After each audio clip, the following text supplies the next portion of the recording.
Hello बच्चों, मैं ज्योति गुप्ता। मेरे YouTube चैनल बच्चों के दर्पण में आज का टॉपिक है कबीरदास जी का जीवन परिचय, उनके दोहे अर्थ सहित। तो वीडियो को शुरू करने से पहले अगर आपने मेरे चैनल को अभी तक सब्सक्राइब नहीं किया है तो सब्सक्राइब कर लीजिए।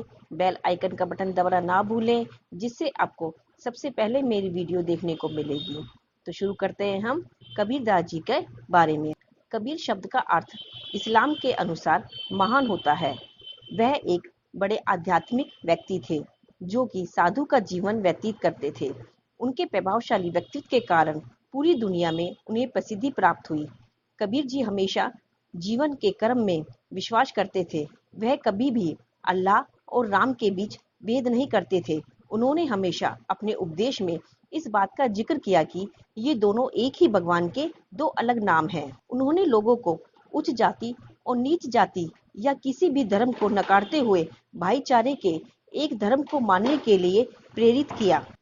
कबीरदास जी ने अपने लेखन से भक्ति आंदोलन को चलाया। कबीर पंथ नामक एक धार्मिक समुदाय है जो कबीर जी के अनुयायी हैं। उनका ये मानना है कि उन्होंने संत कबीर संप्रदाय का निर्माण किया है।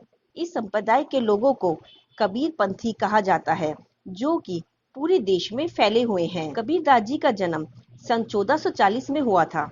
कबीरदास जी के माता पिता के बारे में तो कोई जानकारी नहीं मिलती है, लेकिन माना जाता है कि उनका जन्म हिंदू धर्म के समुदाय में हुआ था, लेकिन उनका पालन पोषण एक गरीब मुस्लिम परिवार में हुआ। जिस दंपत्ति ने उनका पालन किया था उनके नाम नीरू और नीमा थे। कबीर उन्हें वाराणसी के लहरतारा के एक छोटे से शहर में मिले थे। ये दंपति बहुत ही गरीब मुस्लिम बुनकर होने के साथ अशिक्षित भी थे, लेकिन उन्होंने बड़े प्यार से कबीर को पाला और उनके पास एक साधारण और संतुलित जीवन व्यतीत करते रहे। ऐसा माना जाता है कि संत कबीर का परिवार अभी भी वाराणसी के करीब चोरा में रह रहा है। कबीरदास जी ने कभी शादी नहीं की थी। वे अविवाहित जीवन व्यतीत करते थे, लेकिन कुछ विद्वानों ने साहित्य निष्कर्ष निकालते हुए यह दावा भी किया है कि कबीरदास जी ने शादी की थी और उनकी पत्नी का नाम दाहिया था। साथ ही उन्होंने ये भी दावा किया है कि उनके एक पुत्र था जिसका नाम कमल था और एक पुत्री भी थी जिसका नाम कमली था। माना जाता है कि संत कबीरदास जी की शुरुआती शिक्षा उनको रामानंद, जो उनके बचपन के गुरु थे, उन्होंने दी थी। कबीर ने उनसे आध्यात्मिक प्रशिक्षण को प्राप्त किया और बाद में वे उनके प्रसिद्ध प्रिय शिष्य बन गए थे। कबीरदास जी पहले एक ऐसे संत थे जिन्होंने हिंदू धर्म और इस्लाम धर्म दोनों के लिए सार्वभौमिक रूप को अपनाते हुए दोनों धर्म का पालन किया और उनके अनुसार जीवन और परमात्मा का आध्यात्मिक संबंध है और मोक्ष के बारे में उन्होंने ये विचार व्यक्त किया कि जीवन और परमात्मा, इन दो दिव्य सिद्धांतों को यह एकजुट करने की प्रक्रिया है। व्यक्तिगत रूप से कबीर ने केवल ईश्वर में एकता का अनुसरण किया, लेकिन उन्होंने हिंदू धर्म के मूर्ति पूजा में कोई विश्वास नहीं दिखाया। उन्होंने भक्ति और सूफी विचारों के प्रति विश्वास दिखाया। उन्होंने लोगों को प्रेरित करने के लिए अपने दार्शनिक विचारों को दिए। कबीरदास जी के द्वारा कुल 70 रचनाएं लिखी गई हैं, जिनमें अधिकांश उनके दोहे और गानों के संग्रह हैं। कबीर निगुण भक्ति के प्रति समर्पित थे। कबीरदास जी ने बहुत सी रचनाएं की हैं। उनमें से कुछ प्रसिद्ध लेखन हैं: बीजक, कबीर ग्रंथावली, अनुराग सागर, सखी ग्रंथ, शब्दास वसंत, सुखनिधन, मंगल और पवित्र अग्नि इत्यादि। कबीरदास जी की हर धर्म के व्यक्ति के द्वारा प्रशंसा की जाती है। उनकी दी हुई शिक्षा आज भी नई पीढ़ियों के लिए प्रासंगिक और जीवित है। उन्होंने कभी भी किसी धार्मिक भेदभाव और विश्वास में नहीं किया था। इस तरह के महान कृत्यों के कारण ही उन्हें संत की उपाधि उनके गुरु रामानंद ने दी थी। कबीरदास जी के दोहे: बुरा जो देखन मैं चला, बुरा न मिलियो कोई, जो दिल खोजा आपना, मुझसे बुरा न कोई। कबीरदास जी कहते हैं, जब मैंने इस संसार में बुराई को ढूंढा तब मुझे कोई बुरा नहीं मिला। जब मैंने खुद का विचार किया तो मुझसे बड़ी बुराई नहीं मिली। दूसरों में अच्छा बुरा देखने वाला व्यक्ति सदैव खुद को नहीं जानता। जो दूसरों में बुराई ढूंढते हैं, वास्तव में वही सबसे बड़ी बुराई है। पोथी पढ़ी पढ़ी जग मुआ, पंडित भया न कोई, ढाई आखर प्रेम का, पढ़े सो पंडित होए। कबीरदास जी कहते हैं, उच्च ज्ञान प्राप्त करने पर भी हर कोई विद्वान नहीं हो जाता। अक्षर ज्ञान होने के बाद भी अगर उसका महत्व ना जान पाए, ज्ञान की करुणा को जो जीवन में उतार न पाए, वो तो अज्ञानी ही है। लेकिन जो प्रेम के ज्ञान को जान पाया, जिसने प्यार की भाषा को अपना लिया, वह बिना अक्षर ज्ञान के विद्वान हो जाता है। धीरे धीरे रे मना धीरे सब कुछ होए, माली सींचन सो घड़ा ऋतु आए फल होए। अर्थात कबीरदास जी कहते हैं, इस दुनिया में जो भी करना चाहते हो वो धीरे धीरे होता है। अर्थात कर्म के बाद फल क्षणों में नहीं मिलता। जैसे एक माली किसी पौधे को जब तक 100 घड़ों में पानी नहीं देता, तब तक ऋतु में फल नहीं आता। धीरज ही जीवन का आधार है। जीवन के हर दौर में धीरज का होना जरूरी है। फिर भी वह विद्यार्थी जीवन हो, वैवाहिक जीवन हो या व्यापारिक जीवन। कबीर ने कहा है, अगर कोई माली किसी पौधे को 100 घड़े पानी भी डाले तो वह एक दिन में बड़ा नहीं होता और ना ही बिना मौसम फल देता है।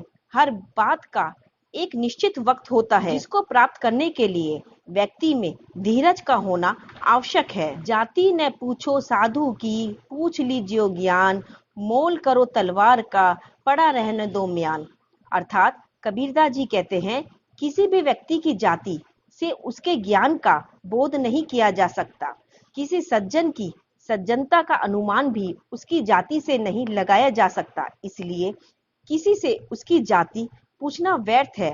उसका ज्ञान और व्यवहार ही अनमोल है। जैसे कि किसी तलवार का अपना महत्व है, पर म्यान का कोई महत्व नहीं है।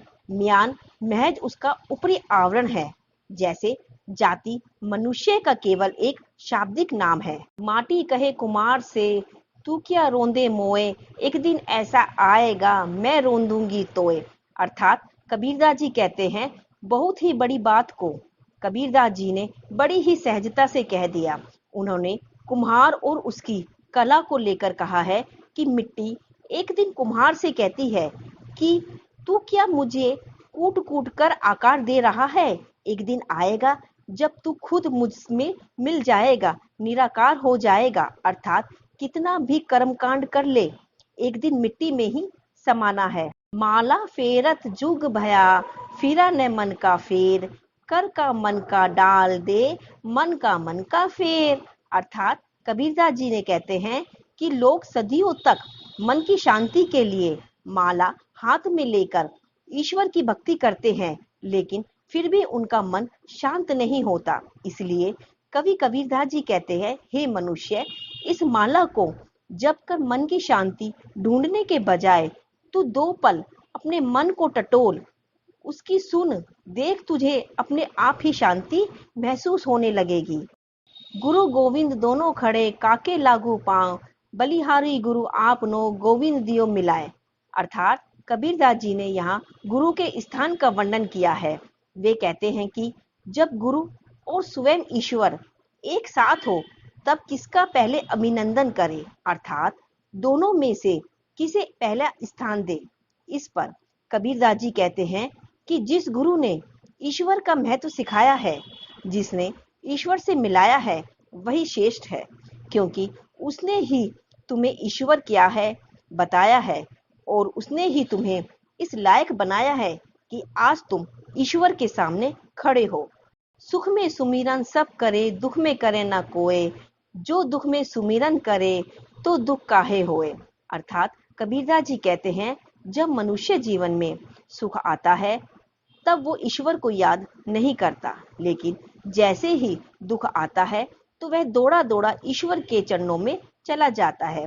फिर आप ही बताइए कि ऐसे भक्त की पीड़ा को कौन सुनेगा। साईं इतना दीजिए जामे कुटुंब समाए, मैं भी भूखा न रहूं, साधु भी न भूखा जाए। अर्थात कबीरदास जी कहते हैं कि प्रभु इतनी कृपा करना कि जिसमें मेरा परिवार सुख से रहे और ना मैं भूखा रहूं और ना ही कोई सदाचारी मनुष्य भूखा सो पाए। यहाँ कवि ने परिवार में संसार की इच्छा रखी है। माया मरी न मन मरा, मर मर गए शरीर, आशा तृष्णा न मरी कह गए दास कबीर। अर्थात कबीरदास जी कहते हैं, मनुष्य की इच्छा, उसका ऐश्वर्य अर्थात धन सब कुछ नष्ट होता है, यहाँ तक कि शरीर भी नष्ट हो जाता है, लेकिन फिर भी आशा और भोग की आशा नहीं मरती है। बड़ा हुआ तो क्या हुआ जैसे पेड़ खजूर, पंछी को छाया नहीं फल लागे अति दूर। अर्थात कबीरदास जी ने बहुत ही अनमोल शब्द कहे हैं कि यूं ही बड़ा कद होने से कुछ नहीं होता, क्योंकि बड़ा तो खजूर का पेड़ भी है, लेकिन उसकी छाया राहगीर को 2 पल का सुकून नहीं दे सकती और उसके फल इतने दूर हैं कि उन तक आसानी से पहुंचा नहीं जा सकता। इसलिए कबीरदास जी कहते हैं कि ऐसे बड़े होने का कोई फायदा नहीं है। दिल से और कर्मों से जो बड़ा होता है वही सच्चा बड़प्पन कहलाता है। बच्चों, ये थे कबीरदास जी के दोहे और उनका जीवन परिचय। अगर आपको वीडियो अच्छा लगा हो तो इसे लाइक, शेयर और सब्सक्राइब करना ना भूलें। बाय।